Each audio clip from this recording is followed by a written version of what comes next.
வணக்கம். என் பேர் சபரீஸ்வரன். நான் 7ஆம் வகுப்பு ஆ பிரிவில் படிக்கிறேன்.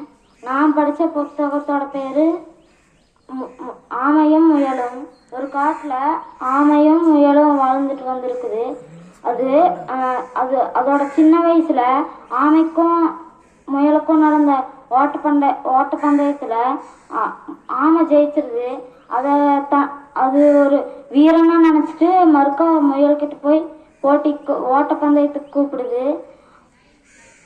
முயல் இருந்துட்டு சரிங்குது, நம்ம முயற்சி பண்ணி பார்ப்போம் இது கூட இன்னொரு டைம் அப்படின்ட்டு ஓட்டப்பந்தயத்துக்கு ரெடி ஆகுது. ஸ்டார்ட் பண்ணோடனே முயல் கொஞ்சம் தூரம் போயிடுது. ஆமை கொஞ்சம் ஸ்லோவாகவே வருது.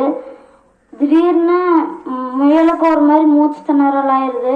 ஓரத்தில் உட்காந்தோடனே ஆமை கிராஸ் பண்ணிட்டு போயிடுது. அதை கிராசிங் லைனுக்கு பக்கத்தில் போயிடுது.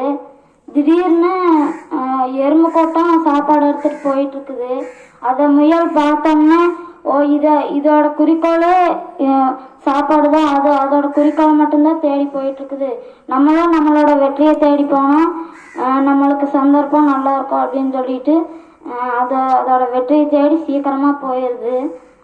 இதோட கருத்து என்னன்னா, ஆமை அதுதான் வீரன் நினச்சிட்டு கன்ஃபார்ம் பண்ணாமையே போய் முயல்கிட்ட தோத்துருது.